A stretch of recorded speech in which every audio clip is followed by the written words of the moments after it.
If you want to find some offbeat opening lines to play, then you could do worse than follow the world champion Magnus Carlsen. In his game from round 5 of the Shamkir tournament, he had a completely original position on the board after just 5 moves. And that's the game we're going to see now. Magnus Carlsen with white against Radoslav Wojtaszek from Poland. Now, Wojtaszek is a strong player. He's rated 2744. He has a fairly rigid opening repertoire. And Carlsen, whenever he plays him, likes to exploit that by playing slightly offbeat variations. So, first of all, he plays knight c3, so looking like a closed variation, possibly of the Sicilian. He's actually played the closed Sicilian against Wojtaszek before. And here, instead of playing g3 or knight e2 or knight f3, Carlsen plays d4.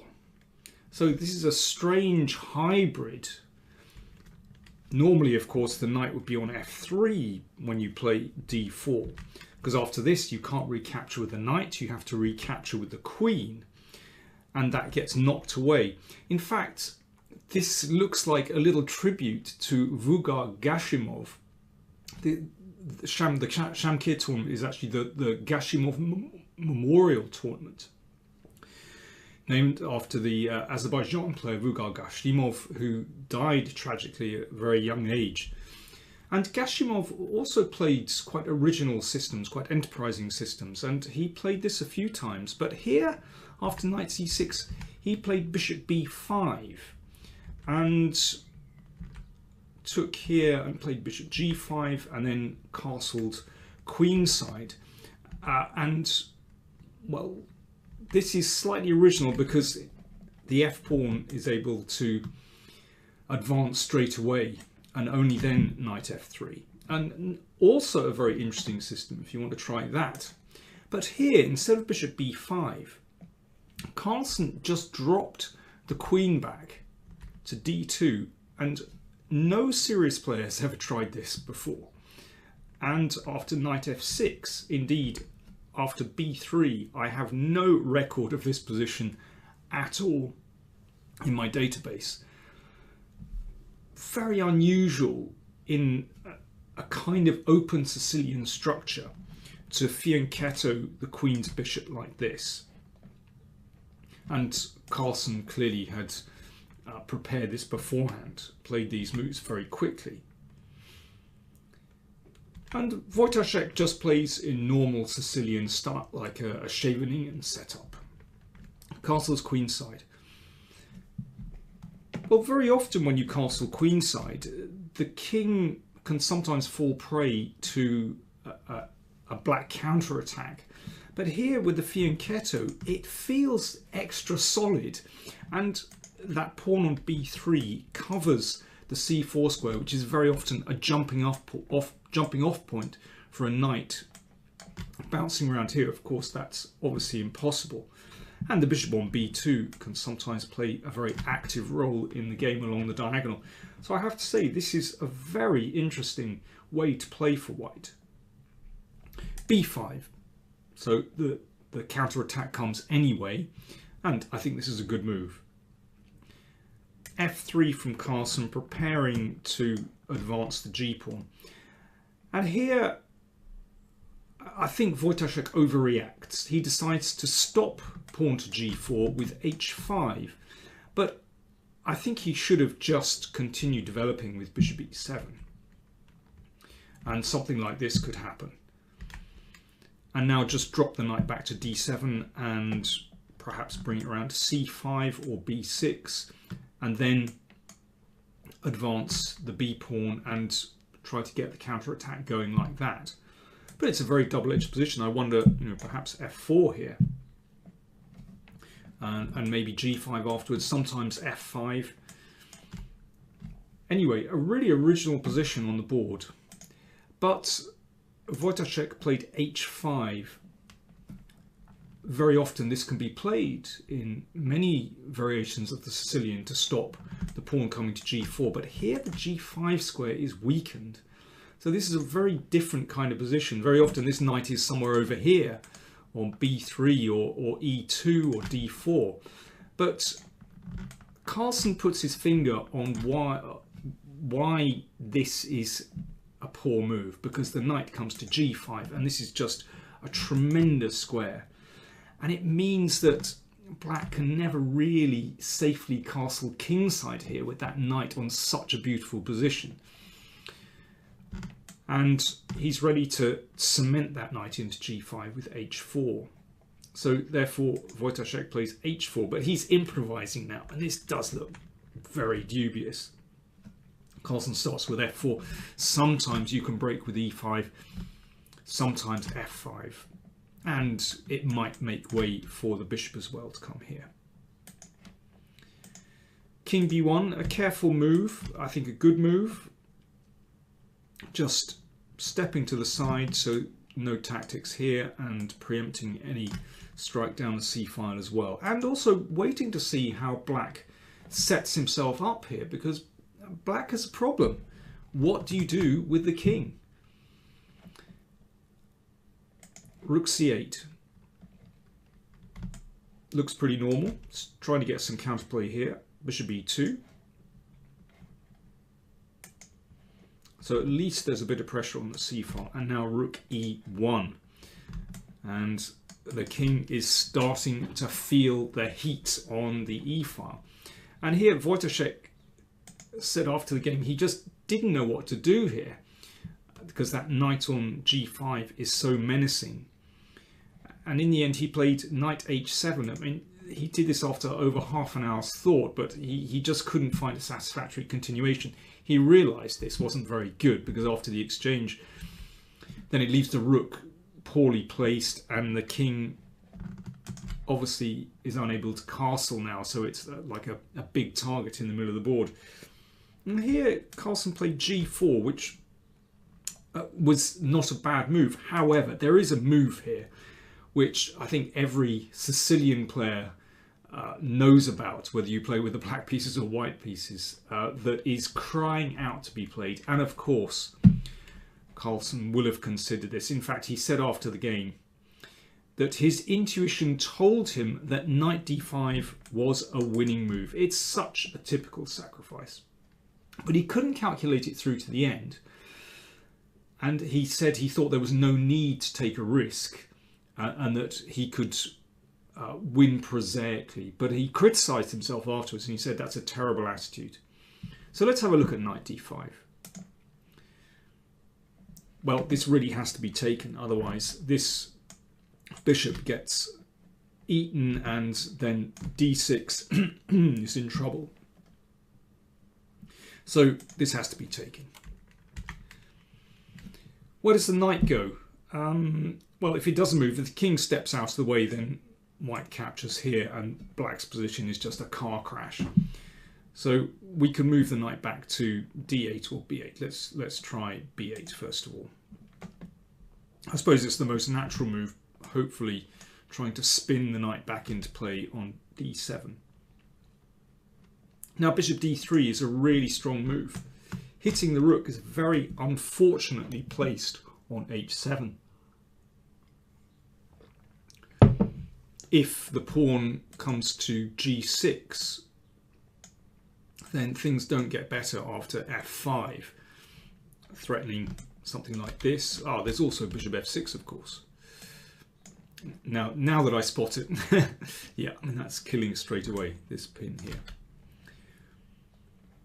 Where are we? Let's go back here. So bishop d3. Well, if rook comes back to h8, then we can take on g7. That's a catastrophe. What about rook h5? Well, that rook is still loose, and one could simply take here on g7, but this is very strong indeed. If king takes, then we can exploit the loose rook. Loose pieces drop off, and if queen takes, rook e1. So now we've got a position with queen against two rooks. Obviously this trade is going to happen here, but black's position is just a complete wreck. You can see that there are so many loose pieces here. The pawn, these pawns are dreadfully placed. The two bishops are incredibly strong. The rook is also very oddly placed. The king is exposed. It has to be a winning position for white. And if we come back to this position again, so the knight is attacked. Let's put the knight back to d8. Well, I mean, there's several good moves here. Bishop d3 is still fantastically strong, with a similar idea. And there's also bishop g4, which the players actually were analysing after the game, hitting this. And now instead of taking the rook, you can just double on the e-file. As you can see, that knight has no decent move in this position, so it completely splits the rook from the defence on the back rank, and just something really simple like this, threatening a checkmate, is curtains. So, well, yes, I understand what Carlsen means when he says that he was looking for a clean kill and didn't want to mess up such a good position, but actually, knight d5, well, he criticised himself afterwards. It's such an obvious move. He analysed it, but I'm surprised he didn't invest a little bit more time to crunch it through, and then, well, he could have backed up his intuition with cold calculation. But instead, he rattled on. So after 7 minutes thought, not too long, he played g4. This seems to be his strategy, that he uses the clock. He realised he had a good position and he just wanted to keep moving quickly and in that way put more pressure on his opponent. And you have to say his methods work. So after g4, he wants to just keep pushing on, and the king is still in a terrible state. So Wojtaszek exchanged and played bishop f6 and bishop d3 on the same line as the rook. So that's step back, and now g4. Things are rolling on, but knight d4, and after this, well, Carlsen said this is a good move afterwards. He liked this move, and black is back in the game here. The threat is to play knight takes pawn. So if g5, then we can play knight takes and then take on c3. So white doesn't want that. So therefore, rook e3 played. Now that defends the knight indirectly, because after knight takes, let's just see this, there is a discovered check. There we go, check, and rook takes queen. And that's why Wojtaszek played king f8. And again, Carlsen praised this move afterwards. So it's actually just reinstating that threat of taking on b3. Therefore, Carlsen moved the knight out of the way. So these exchanges, obviously to the benefit of black, which it just relieves some of the pressure on his position.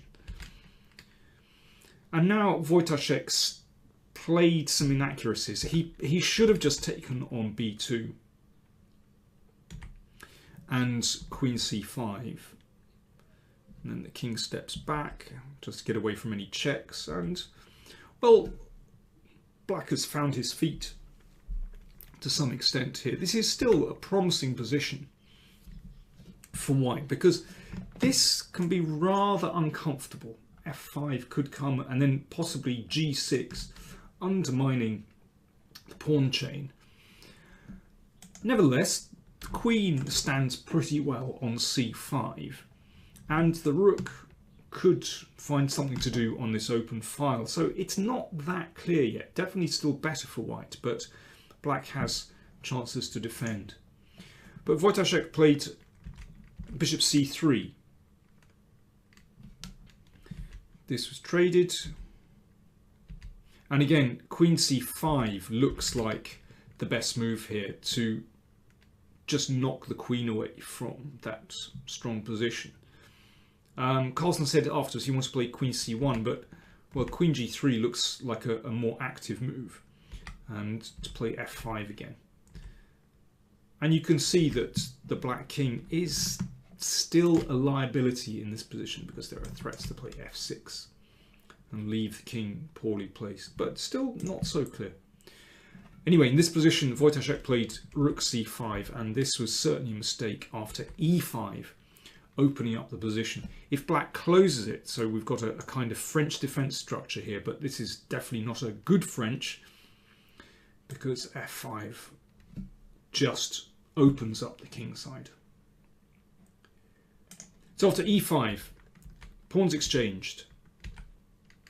Now the f-file is open, and that spells trouble, and white can shift the major pieces to the f-file very easily, very quickly. For example, well, let's say rook c7.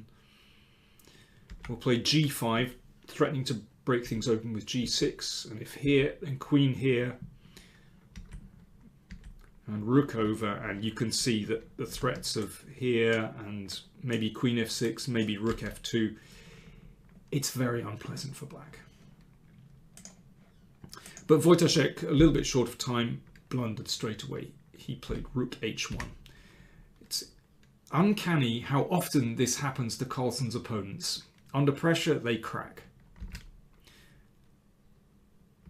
You can see that bishop is now loose, and Carlsen uses that straight away, hitting the bishop and threatening something nasty down here, a check and a check here.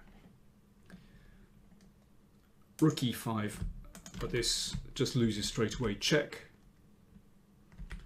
and now a check on a7, and here Wojtaszek resigned. If king f6, yes, you can take this straight away, but an even cleaner kill is to play g5 check. If rook takes, then we take the rook, and the rooks can't be exchanged on the back rank. White is a piece up with a devastating attack. And if king takes g5, well, we can hound the king and take the piece. And I don't think the black king is going to last much longer stumbling about in the enemy position. So there we go. Carlsen shows that there's more than one way to win a game of chess, and his methods are very strong. He won that game in 31 moves. But fascinating opening. This queen takes and queen d2. We might well be seeing more of this. Worth a try. Carlsen has an excellent record against Wojtaszek. If you want to check out those games in the playlist, then do click up there on the info tab and the playlists as well. He often plays these quirky little systems and usually manages to wrong foot Wojtaszek. So that win means that Carlsen's tournament is up and running. He's scored all draws so far, plus this one win. But Topalov won again. He beat Novara. So Topalov actually leads the tournament in Shamkir, with Carlsen just a half point behind.